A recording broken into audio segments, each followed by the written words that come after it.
জ্যোতিপ্ৰসাদ আগৰৱালা। সুন্দৰে যে ফুলাৰ মন্ত্ৰ অহোৰাত্ৰি মাতে, সেয়েহে আজি ইমান ফুল প্ৰভাতে প্ৰভাতে। অসমৰ ইতিহাসত চিৰনমস্য মহান শিল্পী বিপ্লৱী ৰূপৰ সাধক যিগৰাকী কবি আনন্দ চন্দ্ৰ বৰুৱাই ৰূপ কোঁৱৰ অভিধাৰে বিভূষিত কৰিছিল, সেইগৰাকী অবিস্মৰণীয় ব্যক্তিয়েই আছিল জ্যোতিপ্ৰসাদ আগৰৱালা।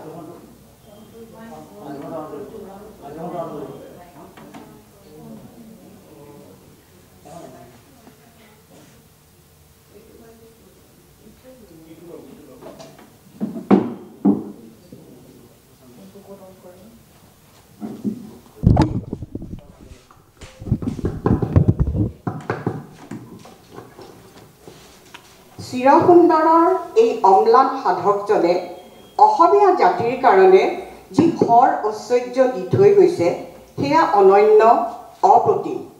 তদুপৰি অসমীয়া সংস্কৃতিক হেঙুল হাইতাল বোলাই আধুনিকতাৰ পৰশেৰে আলোকিত কৰা তেখেত একেধাৰে কবি, গীতিকাৰ, সুৰকাৰ, গায়ক, অভিনেতা, নাট্যকাৰ, শিশু সাহিত্যিক, গল্পকাৰ, চলচ্চিত্ৰ নিৰ্মাতাৰ উপৰিও বিপ্লৱী বীৰৰ এক জ্বলন্ত প্ৰতীক।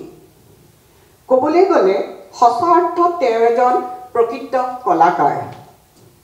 যি নহওক, ইমান গুণেৰে বিভূষিত হোৱা স্বত্বেও গীতিকাৰ ৰূপে তেওঁৰ যি অনন্য সত্তা আছিল সেয়া তুলনাবিহীন।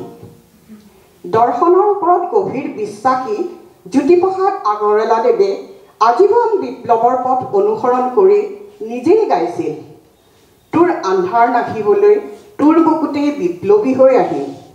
সেইদৰে অগ্নিযুগত মহামানৱ মহাত্মা গান্ধীৰ অসহযোগ আন্দোলনত সক্ৰিয় ভূমিকা গ্ৰহণেৰে সেৱা দলৰ স্বেচ্ছাসেৱকসকলৰ সংগ্ৰামী সত্তাক জাগ্ৰত কৰিবলৈ উদাত্ত কণ্ঠেৰে গাইছিল।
মৃত্যু বিজয় কৰিব লাগিব স্বাধীনতাৰ খুলি দুৱাৰ, বিশ্ব বিজয় নজোৱান, বিশ্ব বিজয় নজোৱান, বিশ্ব বিজয় নজোৱান, বিশ্ব বিজয় নজোৱান। এইখিনিতে উল্লেখ কৰিব পাৰি আগৰৱালাদেৱৰ গীতসমূহৰ এক স্বকীয় গুণ আৰু বৈশিষ্ট্য আছে, যাৰ বাবে ই জ্যোতি সংগীত ৰূপে স্বীকৃতি পাইছে। তেওঁ ভাৰতীয় ধ্ৰুপদী আৰু পাশ্চাত্য সংগীতৰ ধাৰা জানিছিল, গতিকে অসমীয়া গীতৰ মৌলিক ৰূপ অব্যাহত ৰাখি পাশ্চাত্য সংগীতৰ দুই এটা বৈশিষ্ট্য নিজা সংগীতৰ সৈতে সমন্বিত কৰি নিজা প্ৰতিভা বিকশিত কৰিছিল। আনহাতে অসমীয়া লোকসংগীতৰ সৈতে আজন্ম সম্পৰ্ক তেওঁৰ সৃষ্টিকামী প্ৰতিভাই যেন থিৰেৰে থাকিবলৈ দিয়া নাছিল। সেয়ে তেওঁৰ এই কালজয়ী গীতটিত বিয়া নামৰ সুৰ অতি ধুনীয়াকৈ পৰিস্ফুট হৈছে।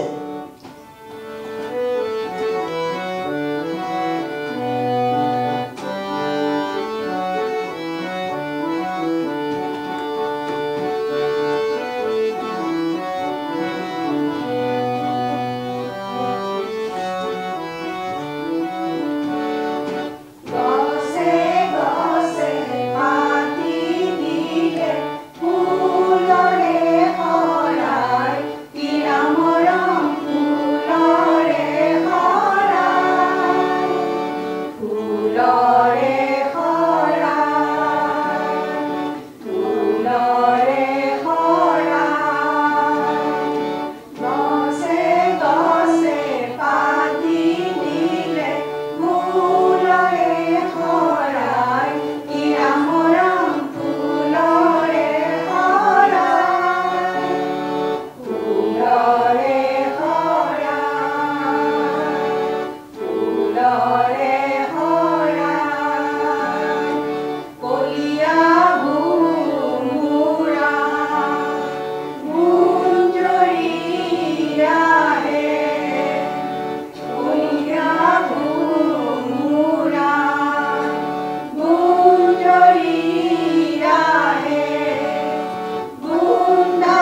আমি যদি চাওঁ তেন্তে তেখেতৰ গীতসমূহত দুটা ভাৱৰ অভিব্যক্তি দেখিবলৈ পাওঁ।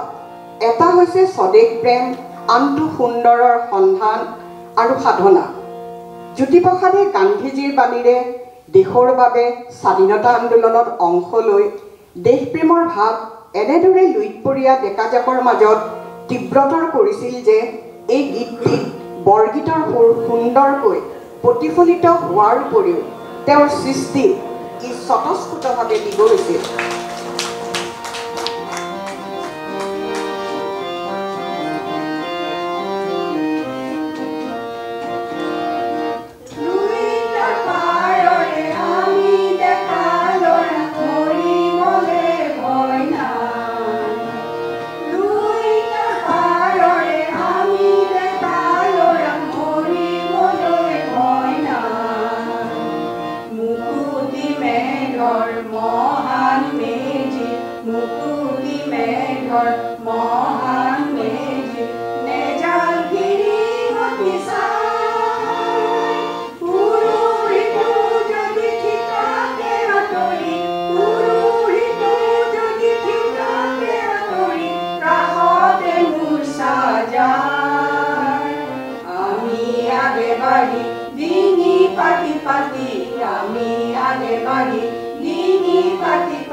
ইয়াৰ উপৰি আগৰৱালাদেৱৰ নাটসমূহতো ঘনেপতি গীতৰ ধ্বনি শুনিবলৈ পোৱা যায়।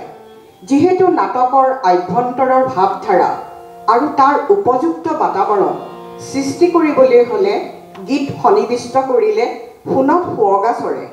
এইবোৰ চালিজাৰি চাই তেখেতে গ্লানিৰে ভৰা সমস্যাকীৰ্ণ বৰ্তমানৰ অন্ধকূপৰ পৰা দৰ্শকৰ মন অসীম সম্ভাৱনাপূৰ্ণ ভৱিষ্যতৰ ফালে লৈ যাবলৈ প্ৰয়াস কৰিছিল। তেখেতৰ লভিতা নাটকখনত ভলণ্টিয়াৰৰ সমদলে সমস্বৰে গাইছে এই জাতীয় চেতনা প্ৰকাশক গীতটি।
আকৌ কাৰেগৰ লিগি প্ৰথম অংকৰ প্ৰথম দৰ্শনত শেৱালীয়ে গাইছে।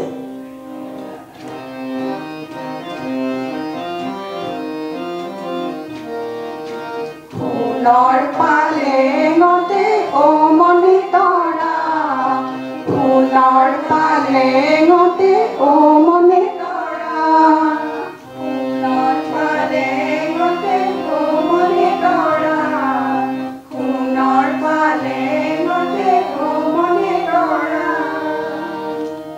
তদুপৰি শোণিতকুঁৱৰী নাটখনত আকৌ বহু আকাংক্ষিত প্ৰিয়জন অনিৰুদ্ধৰ আগমনৰ আশাত অধীৰ আগ্ৰহেৰে ৰৈ থকা উষাৰ উদ্বিগ্নতা দূৰ কৰিবলৈ সখীহঁতৰ মুখত এই গীতটি দিছিল বিষয়বস্তুক প্ৰকাশ কৰিবলৈ।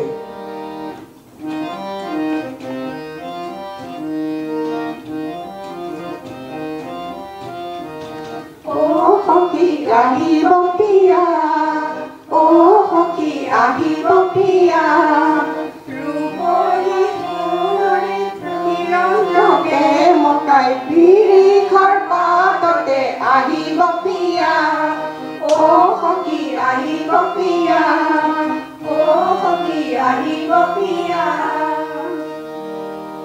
এনেদৰে তেওঁৰ তোৰে মোৰে আলোকৰে যাত্ৰা গীতটো সংস্কৃতমূলীয় তৎসম শব্দৰ প্ৰকাশ ঘটিছে।